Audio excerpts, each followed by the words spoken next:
मेरे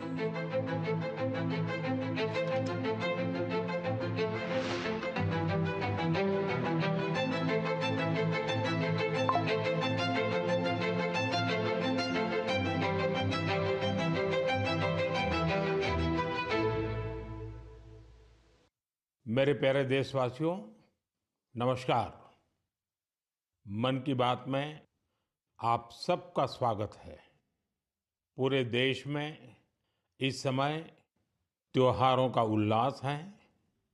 हम सब ने कुछ दिन पहले दीपावली मनाई है और अभी बड़ी संख्या में लोग छठ पूजा में व्यस्त हैं। घरों में ठेकुआ बनाया जा रहा है, जगह-जगह घाट सज रहे हैं, बाजारों में रौनक है। हर तरफ श्रद्धा, अपनापन और परंपरा का संगम दिख रहा है। छठ का व्रत रखने वाली महिलाएं जिस समर्पण और निष्ठा से इस पर्व की तैयारी करती हैं, वो अपने आप में बहुत प्रेरणादायक है। साथियों, छठ का महापर्व संस्कृति, प्रकृति और समाज के बीच की गहरी एकता का प्रतिबिंब है। छठ के घाटों पर समाज का हर वर्ग एक साथ खड़ा होता है। ये दृश्य भारत की सामाजिक एकता का सबसे सुंदर उदाहरण है। आप देश और दुनिया के किसी भी कोने में हो, यदि मौका मिले तो छठ उत्सव में जरूर हिस्सा लें। एक अनोखे अनुभव को खुद महसूस करें। मैं छठी मैया को नमन करता हूं। सभी देशवासियों को, विशेषकर बिहार, झारखंड और पूर्वांचल के लोगों को छठ महापर्व की शुभकामनाएं देता हूं। साथियों, त्योहारों के इस अवसर पर मैंने आप सभी के नाम एक पत्र लिखकर अपनी भावनाएं साझा की थी। मैंने चिट्ठी में देश की उन उपलब्धियों के बारे में बताया था जिससे इस बार त्योहारों की रौनक पहले से ज्यादा हो गई है। मेरी चिट्ठी के जवाब में मुझे देश के अनेक नागरिकों ने अपने संदेश भेजे हैं। वाकई ऑपरेशन सिंदूर ने हर भारतीय को गर्व से भर दिया है। इस बार उन इलाकों में भी खुशियां के दीप जलाए गए जहां कभी माओवादी आतंक का अंधेरा छाया रहता था। लोग उस माओवादी आतंक का जड़ से खात्मा चाहते हैं जिसने उनके बच्चों का भविष्य संकट में डाल दिया था। जीएसटी बचत उत्सव को लेकर भी लोगों में बहुत उत्साह है।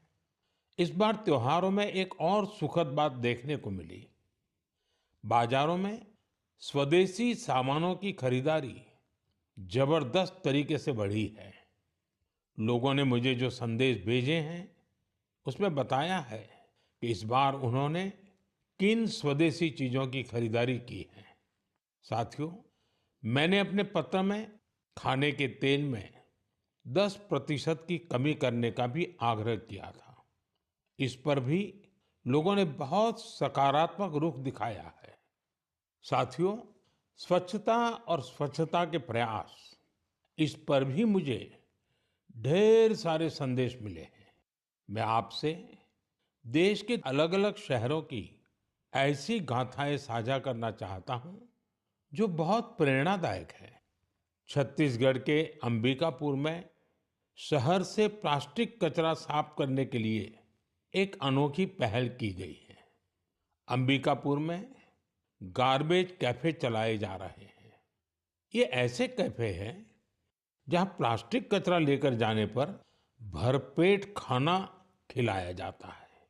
अगर कोई व्यक्ति 1 किलो प्लास्टिक लेकर जाए, उसे दोपहर या रात का खाना मिलता है, और कोई आधा किलो प्लास्टिक ले जाए तो नाश्ता मिल जाता है।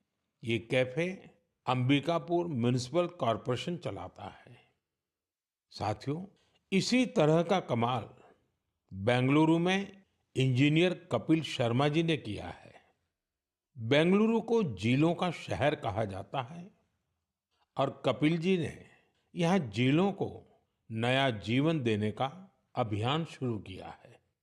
कपिल जी की टीम ने बेंगलुरु और आसपास के इलाकों में 40 कुओं और 6 झीलों को फिर से जिंदा कर दिया है। खास बात तो ये है कि उन्होंने अपने मिशन में कॉरपोरेट्स और स्थानीय लोगों को भी जोड़ा है। उनकी संस्था पेड़ लगाने के अभियान से भी जुड़ी है। साथियों, अंबिकापुर और बेंगलुरु ये प्रेरक उदाहरण बताते हैं कि जब ठान लिया जाए तो बदलाव भी आकर के ही रहता है। साथियों, बदलाव के एक और प्रयास का उदाहरण मैं आपसे साझा करना चाहता हूं। आप सब जानते हैं, जैसे पहाड़ों पर और मैदानी इलाकों में जंगल होते हैं, ये जंगल मिट्टी को बांधे रहते हैं। कुछ वैसी ही अहमियत समंदर के किनारे मैंग्रोव की होती है। मैंग्रोव समुद्र के खारे पानी और दलदली जमीन में उगते हैं और समुद्री इकोसिस्टम का एक अहम हिस्सा होते हैं। सुनामी या साइक्लोन जैसी आपदा आने पर ये मैंग्रोव बहुत मददगार साबित होते हैं। साथियों, गुजरात के वन विभाग ने मैंग्रोव के इस महत्व को समझते हुए खास मुहिम चलाई हुई है। 5 साल पहले वन विभाग की टीमों ने अहमदाबाद के नजदीक धौलेरा में मैंग्रोव लगाने का काम शुरू किया था और आज धौलेरा तट पर 3,500 हेक्टेयर में मैंग्रोव फैल चुके हैं। इन मैंग्रोव का असर आज पूरे क्षेत्र में देखने को मिल रहा है। वहां की इकोसिस्टम में डॉल्फिन्स की संख्या बढ़ गई है। केकड़े और दूसरे जलीय जीव भी पहले से ज्यादा हो गए हैं। यही नहीं, अब यहाँ प्रवासी पक्षी भी काफी संख्या में आ रहे हैं। इससे वहां के पर्यावरण पर अच्छा प्रभाव तो पड़ा ही है, धौलेरा के मछली पालकों को भी फायदा हो रहा है। साथियों, धौलेरा के अलावा गुजरात के कच्छ में भी इन दिनों मैंग्रोव प्लांटेशन बहुत जोरों पर हो रहा है। वहां कोरी क्रीक में मैंग्रोव लर्निंग सेंटर भी बनाया गया है। साथियों, पेड़ पौधों की, वृक्षों की यही तो खासियत होती है। जगह चाहे कोई भी हो, वो हर जीव मात्र की बेहतरी के लिए काम आते हैं। इसलिए तो हमारे ग्रंथों में कहा गया है, धन्या महिरुहा येभ्यो निराशाम यान्ति नार्थिनः। अर्थात वो वृक्ष और वनस्पतियां धन्य है जो किसी को भी निराश नहीं करते। हमें भी चाहिए, हम जिस भी इलाके में रहते हैं, पेड़ अवश्य लगाएं। एक पेड़ मां के नाम के अभियान को हमें और आगे बढ़ाना है। मेरे प्यारे देशवासियों, क्या आप जानते हैं कि मन की बात में हम जिन विषयों पर चर्चा करते हैं, उनमें मेरे लिए सबसे संतोष की बात क्या होगी? तो मैं इस बारे में यही कहूंगा कि मन की बात में हम जिन विषयों की चर्चा करते हैं, उनसे लोगों को समाज के लिए कुछ अच्छा, कुछ इनोवेटिव करने की प्रेरणा मिलती है। इससे हमारी संस्कृति, हमारे देश के कई पहलू उभर कर सामने आते हैं। साथियों, आप में से बहुतों को याद होगा, करीब 5 वर्ष पहले मैंने इस कार्यक्रम में भारतीय नस्ल के श्वान यानी डॉग्स की चर्चा की थी। मैंने देशवासियों के साथ ही अपने सुरक्षा बलों से आग्रह किया था कि वे भारतीय नस्ल के डॉग्स को अपनाएं, क्योंकि वो हमारे परिवेश और परिस्थितियों के अनुरूप ज्यादा आसानी से ढल जाते हैं। मुझे ये बताते हुए खुशी हो रही है कि हमारी सुरक्षा एजेंसियों ने इस दिशा में काफी सराहनीय प्रयास किए हैं। बीएसएफ और सीआरपीएफ ने अपने दस्तों में भारतीय नस्ल के डॉग्स की संख्या बढ़ाई है। डॉग्स की ट्रेनिंग के लिए बीएसएफ का नेशनल ट्रेनिंग सेंटर ग्वालियर के टेकनपुर में है। यहाँ उत्तर प्रदेश के रामपुर हाउंड, कर्नाटका और महाराष्ट्र के मुधोल हाउंड, इस पर विशेष रूप से फोकस किया जा रहा है। इस सेंटर पर ट्रेनर्स टेक्नोलॉजी और इनोवेशन की मदद से श्वानों को बेहतर तरीके से ट्रेन कर रहे हैं। भारतीय नस्ल वाले डॉग्स के लिए ट्रेनिंग मैनुअल्स को फिर से लिखा गया है ताकि उनके यूनिक स्ट्रेंथ्स को सामने लाया जा सके। बेंगलुरु में सीआरपीएफ के dog breeding and training school में मॉन्ग्रेल्स, मुधोल हाउंड, कोम्बाई और पांडिकोना जैसे भारतीय श्वानों को ट्रेन किया जा रहा है। साथियों, पिछले वर्ष लखनऊ में all India police duty meet का आयोजन हुआ था। उस समय रिया नाम की श्वान ने लोगों का ध्यान अपनी ओर खींचा था। ये एक मुधोल हाउंड है जिसे बीएसएफ ने ट्रेन किया है। रिया ने यहाँ कई फॉरेन ब्रीड्स को पछाड़ते हुए पहला पुरस्कार जीता। साथियों, अब बीएसएफ ने अपने डॉग्स को विदेशी नामों के बजाय भारतीय नाम देने की परंपरा शुरू की है। हमारे यहाँ के देशी श्वान ने अद्भुत साहस भी दिखाया है। पिछले वर्ष छत्तीसगढ़ के माओवाद से प्रभावित रहे क्षेत्र में गश्त के दौरान सीआरपीएफ के एक देसी श्वान ने 8 किलोग्राम विस्फोटक का पता लगाया था। बीएसएफ और सीआरपीएफ ने इस दिशा में जो प्रयास किए हैं उसके लिए मैं उन्हें बधाई देता हूं। वैसे मुझे 31 अक्टूबर का भी इंतजार है। यह लौह पुरुष सरदार पटेल की जयंती का दिन है। इस अवसर पर हर वर्ष गुजरात के एकता नगर में स्टैच्यू ऑफ यूनिटी के समीप विशेष समारोह आयोजित किए जाते हैं। यहीं पर एकता दिवस परेड भी होती है और इस परेड में फिर से भारतीय श्वानों के सामर्थ्य का प्रदर्शन होगा। आप भी मौका निकालकर इसे जरूर देखिएगा। मेरे प्यारे देशवासियों, सरदार पटेल जी की 150वीं जयंती का दिन पूरे देश के लिए एक बहुत विशेष अवसर है। सरदार पटेल आधुनिक काल में राष्ट्र की सबसे महान विभूतियों में से एक रहे हैं। उनके विराट व्यक्तित्व में अनेक गुण एक साथ समाहित थे। वे एक अत्यंत प्रतिभाशाली छात्र रहे। उन्होंने भारत और ब्रिटेन दोनों ही जगह पढ़ाई में बेहतरीन प्रदर्शन किया। वे अपने समय के सबसे सफल वकीलों में से भी एक थे। वो वकालत में और नाम कमा सकते थे, लेकिन गांधी जी से प्रेरित होकर उन्होंने खुद को स्वतंत्रता आंदोलन में पूरी तरह समर्पित कर दिया। खेड़ा सत्याग्रह से लेकर बोरसद सत्याग्रह तक अनेक आंदोलनों में उनके योगदान को आज भी याद किया जाता है। अहमदाबाद म्युनिसिपैलिटी के प्रमुख के रूप में उनका कार्यकाल भी ऐतिहासिक रहा था।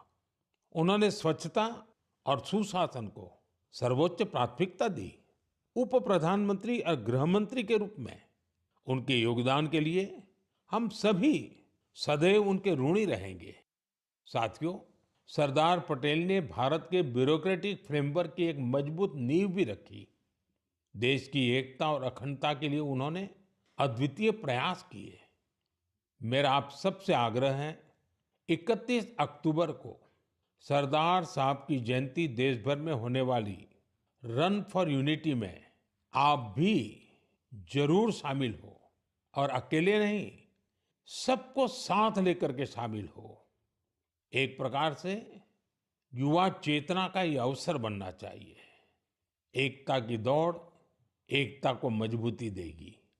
ये उस महान विभूति के प्रति हमारी सच्ची श्रद्धांजलि है जिन्होंने भारत को एकता के सूत्र में पिरोया था।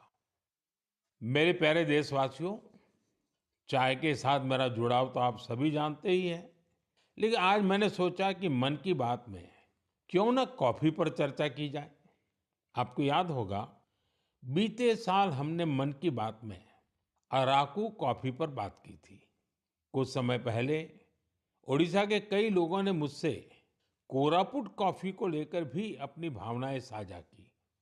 उन्होंने मुझे पत्र लिखकर कहा कि मन की बात में कोरापुट कॉफी पर भी चर्चा हो।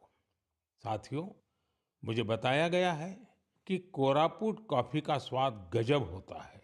और इतना ही नहीं, स्वाद तो स्वाद, कॉफी की खेती भी लोगों को फायदा पहुंचा रही है। कोरापुट में कुछ लोग ऐसे भी हैं जो अपने पैशन की वजह से कॉफी की खेती कर रहे हैं। कॉरपोरेट वर्ल्ड में अच्छी खासी नौकरी करते थे, लेकिन वो कॉफी को इतना पसंद करते हैं कि इस फील्ड में आ गए और अब सफलता से इसमें काम कर रहे हैं। ऐसी कई महिलाएं भी हैं जिनके जीवन में कॉफी से सुखद बदलाव हुआ है। कॉफी से उन्हें सम्मान और समृद्धि दोनों हासिल हुई है। सच ही कहा गया है, कोरापुट कॉफी अत्यंत सुस्वादु, एहा ओडिशारा गौरव। साथियों, दुनिया भर में भारत की कॉफी बहुत लोकप्रिय हो रही है। चाहे कर्नाटका में चिकमंगलूर, कुर्ग और हासन हो, तमिलनाडु में पुल्नी, शेवरॉय, नीलगिरी और अन्नामलाई के इलाके हो, कर्नाटका तमिलनाडु सीमा पर बिलिगिरी क्षेत्र हो, या फिर केरला में वायनाड, त्रावणकोर और मालाबार के इलाके, भारत की कॉफी की डाइवर्सिटी देखते ही बनती है। मुझे बताया गया है कि हमारा नॉर्थ ईस्ट भी कॉफी कल्टीवेशन में आगे बढ़ रहा है। इससे भारतीय कॉफी की पहचान दुनिया भर में और मजबूत हो रही है। तभी तो कॉफी को पसंद करने वाले कहते हैं, India's coffee is coffee at its finest. It is brood in India and loved by the world. मेरे प्यारे देशवासियों, अब मन की बात में एक ऐसे विषय की बात जो हम सबके दिलों के बेहद करीब है। ये विषय है हमारे राष्ट्रगीत का। भारत का राष्ट्रगीत यानी वंदे मातरम। एक ऐसा गीत जिसका पहला शब्द ही हमारे हृदय में भावनाओं का उफान ला देता है। वंदे मातरम, इस एक शब्द में कितने ही भाव है, कितनी ऊर्जाएं हैं। सहज भाव में ये हमें माँ भारती के वात्सल्य का अनुभव कराता है। यही हमें माँ भारती की संतानों के रूप में अपने दायित्वों का बोध कराता है। अगर कठिनाई का समय होता है तो वंदे मातरम का उद्घोष 140 करोड़ भारतीयों को एकता की ऊर्जा से भर देता है। साथियों, राष्ट्रभक्ति, माँ भारती से प्रेम, ये अगर शब्दों से परे की भावना है तो वंदे मातरम उस अमूर्त भावना को साकार स्वर देने वाला गीत है। इसकी रचना बंकिम चंद्र चट्टोपाध्याय जी ने सदियों की गुलामी से शिथिल हो चुके भारत में नए प्राण फूंकने के लिए की थी।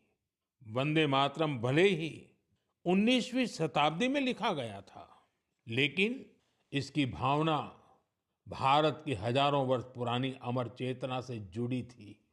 वेदों ने जिस भाव को माता भूमि पुत्रो अहम पृथिव्याः कहकर भारतीय सभ्यता की नींव रखी थी, बंकिम चंद्र जी ने वंदे मातरम लिखकर मातृभूमि और उसकी संतानों के उसी रिश्ते को भाव विश्व में एक मंत्र के रूप में बांध दिया था।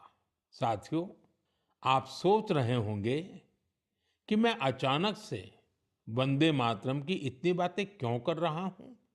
दरअसल कुछ ही दिनों बाद 7 नवंबर को हम वंदे मातरम के 150वें वर्ष के उत्सव में प्रवेश करने वाले हैं। 150 वर्ष पूर्व वंदे मातरम की रचना हुई थी और 1896 में गुरुदेव रविंद्रनाथ टैगोर ने पहली बार इसे गाया था। साथियों, वंदे मातरम के गान में करोड़ों देशवासियों ने हमेशा राष्ट्र प्रेम के अपार उफान को महसूस किया है। हमारी पीढ़ियों ने वंदे मातरम के शब्दों में भारत के एक जीवंत और भव्य स्वरूप के दर्शन किए हैं। सुजलाम सुफलाम मलयज शीतलाम शस्य श्यामलाम मातरम वंदे मातरम। हमें ऐसा ही भारत बनाना है। वंदे मातरम हमारे इन प्रयासों में हमेशा हमारी प्रेरणा बनेगा। इसलिए हमें वंदे मातरम के 150वें वर्ष को भी यादगार बनाना है। आने वाली पीढ़ी के लिए ये संस्कार सरिता को हमें आगे बढ़ाना है। आने वाले समय में वंदे मातरम से जुड़े कई कार्यक्रम होंगे, देश में कई आयोजन होंगे। मैं चाहूंगा हम सब देशवासी वंदे मातरम के गौरवगान के लिए स्वतः स्फूर्त भावना से भी प्रयास करें। आप मुझे अपने सुझाव हैशटैग वंदे मातरम 150 के साथ जरूर भेजिए। हैशटैग वंदे मातरम 150।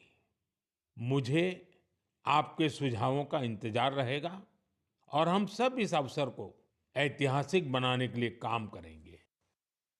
मेरे प्यारे देशवासियों, संस्कृत का नाम सुनते ही हमारे मन मस्तिष्क में आता है हमारे धर्म ग्रंथ, वेद, उपनिषद, पुराण, शास्त्र, प्राचीन ज्ञान विज्ञान, अध्यात्म और दर्शन।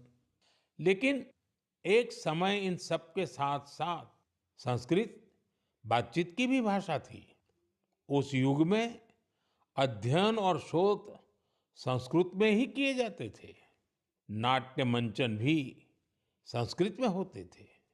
लेकिन दुर्भाग्य से गुलामी के कालखंड में भी और आजादी के बाद भी संस्कृत लगातार उपेक्षा का शिकार हुई।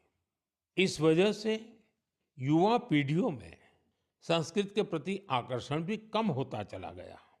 लेकिन साथियों, अब समय बदल रहा है, तो संस्कृत का भी समय बदल रहा है। संस्कृति और सोशल मीडिया की दुनिया ने संस्कृत को नई प्राणवायु दे दी है। इन दिनों कई युवा संस्कृत को लेकर बहुत रोचक काम कर रहे हैं। आप सोशल मीडिया पर जाएंगे तो आपको ऐसी कई रील्स दिखेगी जहां कई युवा संस्कृत में और संस्कृत के बारे में बात करते दिखाई देंगे। कई लोग तो अपने सोशल मीडिया चैनल के जरिए संस्कृत सिखाते भी हैं। ऐसे ही एक युवा कंटेंट क्रिएटर है भाई यश साळुंके। यश की खास बात यह है कि वो कंटेंट क्रिएटर भी है और क्रिकेटर भी हैं। संस्कृत में बात करते हुए क्रिकेट खेलने की उनकी रील लोगों ने खूब पसंद की है। आप सुनिए। पश्यतु अहं कथं क्रीडामि। देवराज सेव्यमान पावनाग्नि पंकजं ज्ञानयज्ञ सूत्रमिन्दु शेखरं कृपाकरम्। प्रातः नूतनं कन्दुकं गृह्णातु। नारदादि योगी वृन्दवन्दितं दिगम्बरम्। इमं कन्दुकं सावधानेन पश्य चषटकाय ताडय। काशिकापुराधिनाथ कालभैरवं भजे, कालभैरवं भजे। साथियों, कमला और जानवी, इन दो बहनों का काम भी शानदार है। ये दोनों बहनें अध्यात्म, दर्शन और संगीत पर कंटेंट बनाती हैं। इंस्टाग्राम पर एक और युवा का चैनल है संस्कृत छात्रो अहम। इस चैनल को चलाने वाले युवा साथी संस्कृत से जुड़ी जानकारियां तो देते ही हैं, वो संस्कृत में हास परिहास के वीडियो भी बनाते हैं। युवा संस्कृत में ये वीडियो भी खूब पसंद करते हैं। आप में से कई साथियों ने समष्टि के वीडियोज भी देखे होंगे। समष्टि संस्कृत में अपने गानों को अलग अलग तरह से प्रस्तुत करती है। एक और युवा है भावेश भीमनाथनी। भावेश संस्कृत श्लोकों, आध्यात्मिक दर्शन और सिद्धांतों के बारे में बात करते हैं। साथियों, भाषा किसी भी सभ्यता के मूल्यों और परंपराओं की वाहक होती है। संस्कृत ने ये कर्तव्य हजारों वर्ष तक निभाया है। ये देखना सुखद है कि अब संस्कृत के लिए भी कुछ युवा अपना कर्तव्य निभा रहे हैं। मेरे प्यारे देशवासियों, अब मैं आपको जरा फ्लैशबैक में लेकर चलूंगा। आप कल्पना करिए, 20वीं सदी का शुरुआती कालखंड। तब दूर दूर तक आजादी की कहीं कोई उम्मीद नजर नहीं आ रही थी।